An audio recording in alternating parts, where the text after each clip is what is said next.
எல்லாம் ஊருக்கு கிளம்புற நாள் பக்கத்தில் வந்துருச்சு. எப்பொழுதுமே ஊர்லேருந்து வந்தோடனே பாப்பாவை கூட்டிகிட்டு போய் காட்டிட்டு அப்புறம் ஊருக்கு கிளம்பும்போது போய் கோயிலுக்கு போய் காட்டிட்டு வருவேன்.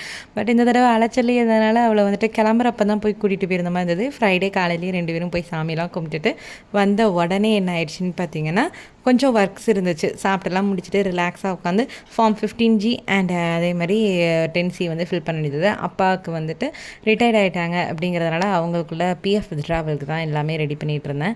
ஒரு சில சந்தேகங்கள் இருந்தது. ஸோ அதை யூடியூப் பார்த்து இது பண்ணிட்டுறேன். நான் ஒர்க் பண்ணும்போதுமே வித்ட்ரா பண்ணுறதுக்கு எனக்கு இருந்த சந்தேகங்கள் தீர்த்ததுனே யூடியூப் தான் சொல்லுவேன்.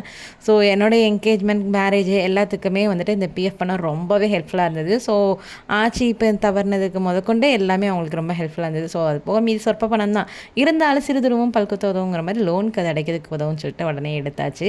ஸோ இதெல்லாம் ஃபில் பண்ணி முடிக்கிறதுக்குள்ள ஒரு குட்டி பசியே வந்துடுச்சு. அம்மாட்ட எப்போ தோசை பசிக்குது அப்படின்னு சொன்னாச்சுன்னா ஒரு நெய் ரோஸ்ட் மாதிரி போட்டு கொடுத்துருவாங்க. ஈவன் விளக்கு வச்சுருந்தா கூட. உங்கள் வீட்டில் எப்படிங்கிறத கமெண்ட்டில் ஷேர் பண்ணுங்கள்.